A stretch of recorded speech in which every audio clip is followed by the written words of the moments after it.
A paz e a graça de nosso Senhor e Salvador Jesus Cristo seja com você, meu amado irmão. Estou tratando das 7 taças da ira de Deus. Quando muitos dizem, Deus é amor, Deus não castiga. Olha, dizer uma coisa para você, querido, que neste exato momento que nós estamos vivendo na face desta terra, estamos vivendo um momento chamado o momento da última dispensação. Dispensação é a última manifestação de Deus na terra, quando Ele ofereceu para os homens deste período, dessa dispensação, que é a graça, o oferecimento da salvação. Todos podem ser salvos. Todos, o mundo inteiro pode ser salvo. Se quiser. Porque, muito embora ele tenha oferecido, mas ele ofereceu voluntária. Cabe a você, ele não está empurrando a salvação para você. Ele ofereceu ela para você, a escolha é sua. Você é quem deve escolher se você quer ser salvo e morar com Deus na eternidade, ou você quer ir para o inferno e morar com o diabo e seus demônios. É você quem vai escolher. É o homem quem vai escolher. Então, o livre-arbítrio, assim que Deus criou o homem, ele colocou nele o livre-arbítrio. Olha, você anda com seus pés. Eu vou ensinar para você o que é o certo e o que é errado e você escolhe. Ele não impõe em você a vontade dele.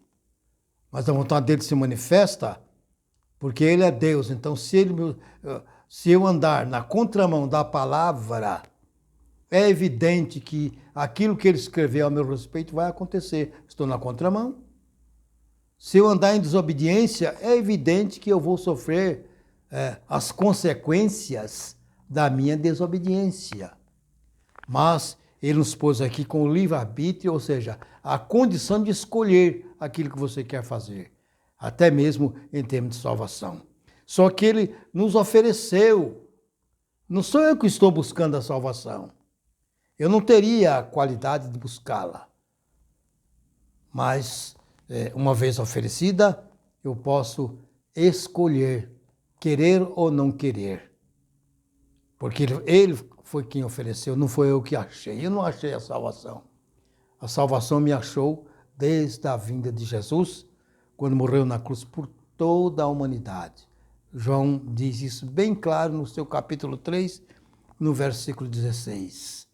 Que Deus amou o mundo, aliás, o mundo foi Ele quem fez, de tal maneira que deu seu Filho unigênito, para que todo aquele que nele crê não pereça, mas tenha a vida eterna. E se o indivíduo não crê? E se o indivíduo não basta crer, crer sim, mas tem também a parte de obedecer. Crer é saber que Ele existe. Crer é conhecer a sua existência. Crer é até reconhecer que Ele faz milagres, realiza coisas espantosas.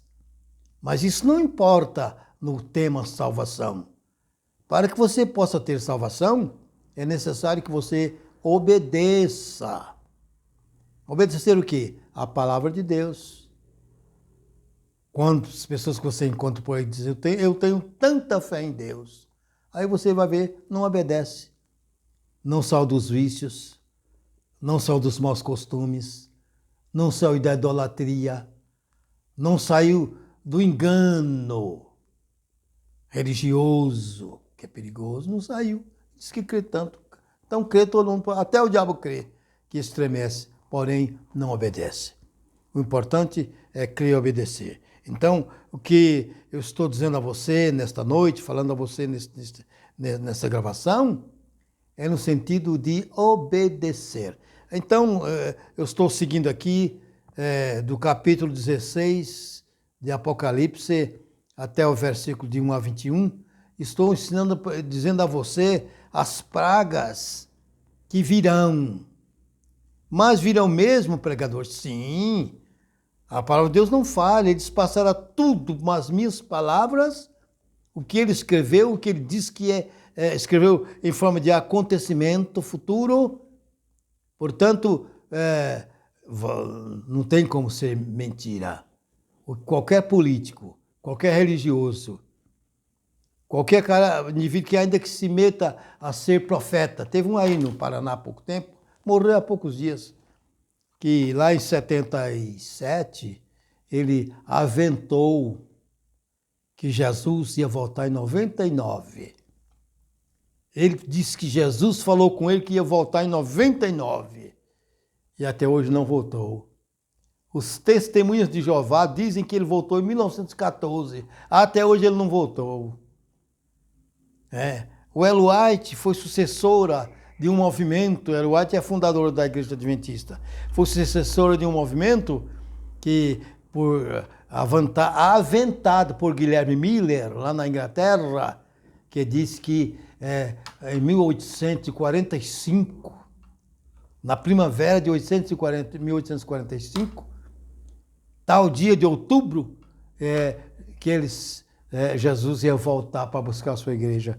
Aí naquele tempo eles se prepararam, foram para o monte, se vestiram, venderam o que tinha e acabaram. Igual agora lá no Paraná, muitas pessoas que eu conheço venderam fazenda, venderam sítio, venderam casa, trocaram dinheiro por comida, fizeram festa. Olha, estamos fazendo festa porque Jesus vai voltar e nós não precisamos mais pagar impostos.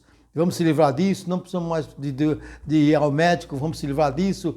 E falaram um bocado de baboseira. Aí ele não voltou, o Miranda fugiu para a Inglaterra, depois de um ano que estava na Inglaterra, voltou com a cara de tacho e se estabeleceu de novo em Maringá. Outros lá, espertalhões, tomaram a igreja dele e depois ele fundou uma outra e agora ele morreu, já tinha vários templos estabelecidos que dizia ele que aquilo era a igreja de Deus. Ledo, engano, mentira.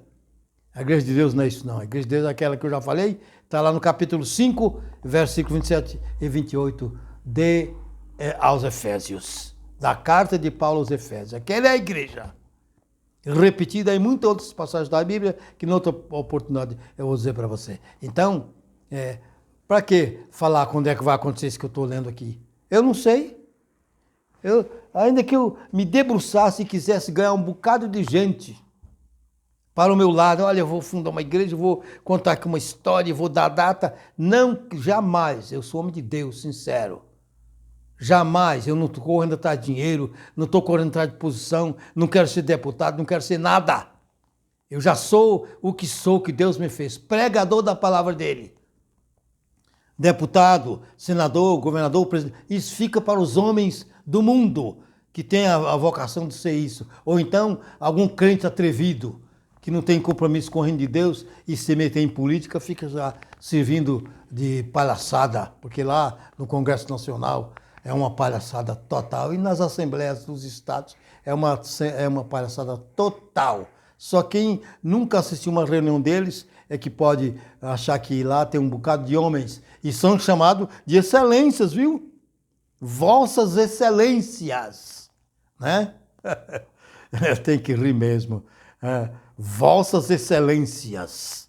Tá bom, então eu vou os respeitar, porém, o meu conceito que tem contra a respeito deles é que é um bando de hipócritas.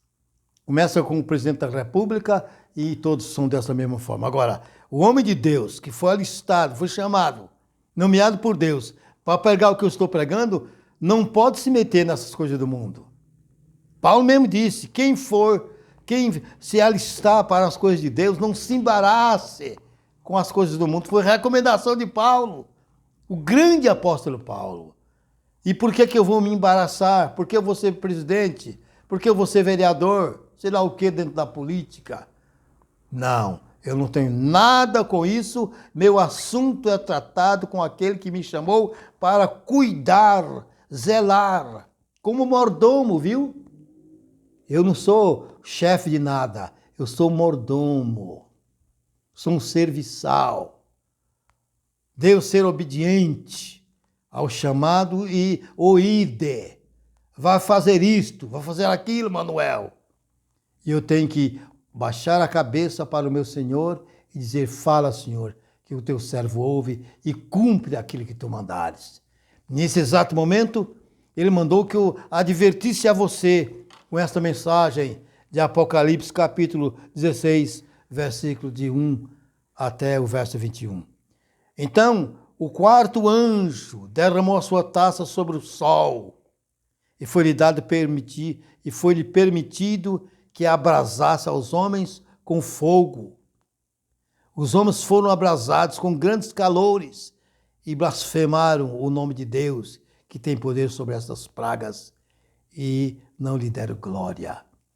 Escutei uma notícia recentemente, acho que você também, que na China, numa determinada região da China, o calor esta semana chegou a 53 graus centígrados.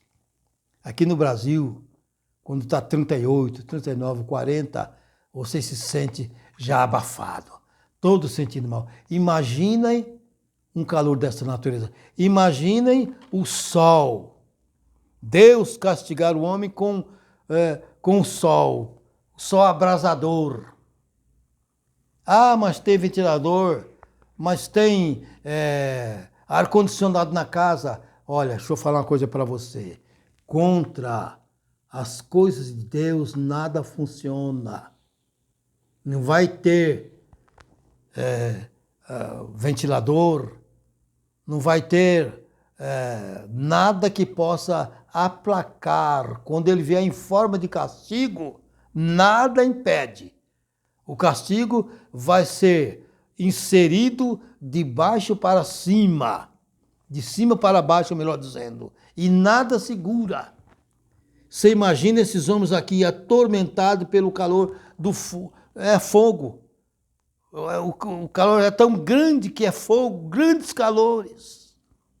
O sol abrasou aos homens. É um calor terrível que vai se estender sobre toda a face da terra. E você percebe, pelo que está escrito aqui, que muitas pessoas, muitos homens, vão morrer queimados, abrasados, esbaforidos pelo fogo, pelo calor abrasador que vai vir sobre os moradores da terra, porque o Deus que tem poder sobre essas pragas não recebeu a glória, o respeito, a reverência do qual ele é merecedor. Mas antes, porém, os homens seguiram aí, nos seus caminhos, no rumo do seu nariz, praticando todo quanto lhe interessa praticar, no que diz respeito à desobediência e a projeção do pecado na vida deles e na vida dos demais que faz com eles companhia. Quando Deus nos criou para obedecê-lo, para respeitá-lo, dignificá-lo, dar glória e servir ao Senhor. Veja que esse calor abrasador vai vir. Assim como ele prometeu que lá no Mar Morto em Israel haveria peixe, vai também acontecer isso que eu estou dizendo para você. Certo? Porque a palavra de Deus é quem está dizendo. Apocalipse 16, de 1 a 21, que está dizendo que vai acontecer. E o quinto anjo derramou a sua taça sobre o trono da besta. A besta tem um trono. A besta tem uma cadeira cativa, onde ele se senta no trono. Sobre o trono da besta. E o seu reino se fez tenebroso. E eles morderam as suas línguas de dor. E por causa desse tormento, blasfemaram contra Deus e não se arrependeram das suas obras. Eu já falei o que é besta. A besta é uma aberração. A besta é uma metamorfose. Um homem que virou a besta. Um homem humano mesmo virou a besta. E que é a besta? A besta é um serviçal, é um cavalo selado que o diabo monta e dá as ordens. A besta é um robô, uma espécie de robô, que fala aquilo que o diabo manda falar, que ensina aquilo que o diabo manda ensinar, que adulterou a palavra, que modificou a fé. adulterou a fé, tornou nossa fé misturada com elementos alheios à palavra de Deus. E ensinou para o povo que é daquele jeito mesmo. E o povão obedeceu, reis, presidentes, governos, obedeceu à imagem, obedeceu à doutrina da besta. Então, esse anjo derramou a sua taça diretamente sobre o trono da besta. E vou dizer para você uma coisa muito interessante. Embora seja uma cidade pequena aos olhos humanos, mas um estado pequeno aos olhos humanos, mas na visão de Deus, da palavra, é a maior cidade, porque é uma cidade localizada, mas que ela domina sobre o mundo, então ela torna a ordem emanada daquele trono, daquela cidade, emanada dali, ela domina o mundo. E hoje existem aproximadamente 8 bilhões de moradores na Terra. E que grande parte desses bilhões ouvem a voz, a doutrina, os ensinamentos da besta e estão seguindo a besta, reis, presidentes, governos. Porque o trono dela governa o mundo, espiritualmente falando, porque não olharam para a palavra, porque todo mundo, eu, você e qualquer uma outra pessoa, tem que se dirigir pela palavra. O que é a palavra que está escrito? Aqui escrito a palavra aqui, ó. É por aqui que nós devemos caminhar. Mas como nós vamos interpretar? Tem as pessoas capazes de transmitir para você a verdadeira interpretação. Mas ela é tão simples de interpretar e alcançar a salvação que bastam 3 coisas. Quais são, pregador? Batismo nas águas, por imersão, no nome de Jesus, naquela forma que os apóstolos deixaram. Não foi eu que deixei, não, nem que fiz, não. Foram os apóstolos. Não foi Calvino que deixou, não. Não foi Lutero que deixou. Não foi Wycliffe, não foi nenhum desses. Eu estou falando dos pregadores antigos. Não foram eles, não. Quem deixou a forma e escreveu foram os apóstolos. E disseram como era a forma batismal. Está no capítulo 8, capítulo 2, versículo 32. 38, melhor dizendo, do livro de Atos. No capítulo 8, versículo 32 do livro de Atos também. No capítulo 10, versículo 45 e 46 do livro de Atos também. E no capítulo 19, versículos 5 e 6 do livro de Atos. A forma do batismo por imersão está ali. Quem fugir daquilo ali que está escrito está tomando um banho e não está fazendo a coisa correta. Portanto, não é o que eu estou dizendo. Estou dizendo que não é difícil servir a Deus. Basta você seguir a palavra. Então, são basicamente 3 coisas. O batismo que eu acabei de falar. A ceia, porque diz que quem não comer da minha carne e não beber do meu sangue, não terá parte comigo. E aí ministrou, ensinou, doutrinou o que era, como era comer da sua carne, simbolizado no pão asmo. Porque na Israel não tem pão fermentado. Eu estive lá e vi. E vinho exprimido do suco da uva, simbolizando o sangue de Cristo. E outra coisa que ele ensinou, que faz parte da salvação também, é a santificação. Um crente sem santificação, um homem que diz que é de Deus não tem santificação, é um indivíduo que faz tudo, se embriaga. Tem uma igreja aí que a maior parte deles vive embriagados. E diz que é a igreja do véu. Falam eles que foi Deus que levantou.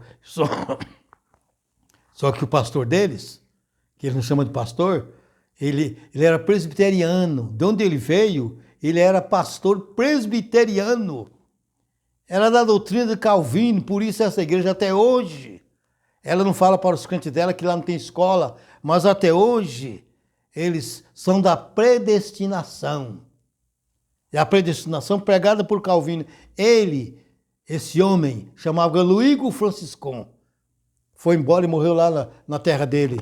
Foi embora em 40 e poucos, 50 e poucos. Foi embora lá para a Itália e morreu lá. Luigo Francisco fundou a igreja Congregação Cristã do Brasil, lá no Paraná, em Santo Antônio da Platina, e a segunda igreja aí no Brás. Essa igreja grande que tem lá no Brás, da Congregação Cristã do Brasil, era uma portinha pequena que depois foi crescendo, crescendo e chegou nisso aí. Então, esta igreja, o símbolo desta igreja, a doutrina desta igreja é a predestinação, pregada por Calvino, porque o pastor deles, que era Luigo Franciscon, ele é da igreja, veio para cá, saiu da igreja presbiteriana e chegou aqui, fundou lá numa colônia italiana que tem até hoje, lá em Santo Antônio da Platina, fizeram a igreja Congregação Cristã do Brasil. Do Brasil. Depois, em 50 e poucos, mudaram nas assembleias, mudaram para no Brasil. Mas era do Brasil, viu? Então eu conheço, porque já não sou menino e já andei bastante. Então, não é predestinação, é o livre-arbítrio. Você, no livre-arbítrio, aceita Jesus como Senhor, invoca o nome do Senhor, como diz Pedro, serás salvo. Mas não é só invocar, eu estou aceitando Jesus e daí? Tem um indivíduo aí, ligado à minha família, que já tem uns 60 anos, desde menino que ele está na igreja, ou ligado à igreja, através da Bíblia. Nunca se batizou, porque disse que não é necessário. Diz que vai ser salvo a si mesmo. Só se for ser salvo da boca da onça. Porque a salvação, para acontecer conosco, ela depende de obediência. Obediência de quê, pregador? De mandamentos, de ordenanças. Batismo é uma ordenança, Santa Ceia é uma ordenança, e a maior de todas, que ninguém prega, lá em Hebreus 12, 14, a santificação. E ali ainda o apóstolo foi enfático. Ele disse, quem não praticar a santificação, não verá ao Senhor. Em outras palavras, não entrará no reino dos céus. É necessário ser santificado. E que é um crente santificado? É um crente abnegado. Renunciou ao mundo. Renunciou às coisas que faz parte da ganância. Eu quero a melhor casa, eu quero o melhor carro, eu quero a maior fazenda, eu quero ser bilionário. Ora, isso aí vai te corromper. O amor ao dinheiro, disse o apóstolo São Paulo, é a raiz de todo o mal. Santificação é ser abnegado, não ter nada na sua vida a qual você seja cativo, escravo daquela coisa. Escravo do dinheiro, escravo da prostituição, escravo da mentira, escravo do engano, escravo de tantas outras coisas. Você tem que ser limpo, limpo de tudo, abnegado. E um servo de Deus que sirva só ao Senhor, sem outras coisas pelo meio. Eu sou crente, mas eu corro atrás de dinheiro. Estou lutando para ter muito dinheiro. Então, mas por que você está lutando se amanhã você vai morrer? E tudo vai ficar aí e seus despojos serão distribuídos com as hienas deste mundo, que não perdoarão o seu despojo. Vão comer tudo que você... As hienas que eu estou dizendo são seus filhos, são seus parentes, são seus herdeiros necessários, herdeiros instituídos. São esses que são seus algozes quando você deixar o seu despojo aqui na face da terra. Então, se você tiver, porque aconteceu de ter, glória a Deus, mas você gastar toda a sua vida atrás dessas coisas, você não é um crente santificado e, portanto, você não verá a Deus. Então, querido, amado irmão, você está vendo aí o fogo que vai vir sobre a terra, o calor que vai vir do sol. Quantas vezes você vê gente reclamando, que calor, é insuportável o calor, principalmente lá no Nordeste e no Norte, na Bacia Amazônica. E quando vier esse calor aqui como forma de castigo, porque o anjo vai vai fechar, vai fazer com que o sol torne-se abrasivo, vai virar fogo, o que você vai fazer? E vai acontecer com os moradores da terra, está aqui, ó. Mas quando vai ser? Esse homem aqui que está falando com você não vai nunca falar uma coisa dessa para você. Só que eu vou dizer uma coisa para você. Ele disse que não passasse geração Jesus foi quem disse, sei que tudo isso aconteça. E que é uma geração. Eu não sei o que foi que ele quis dizer com a geração. Geração de 50 anos, geração de 100. Já se fazem 2000 anos. Mas vai acontecer sim, porque ele diz que a palavra dele é a verdade. Que Deus te abençoe, meu amado. Que Deus te sustente na sua forma graciosa. E te dê o poder de se libertar da escravidão, do pecado, da riqueza, da mentira, do engano, da demagogia. Que Deus te dê esse poder. Que você busque esse poder do Espírito Santo, no nome de Jesus. Que Deus te abençoe.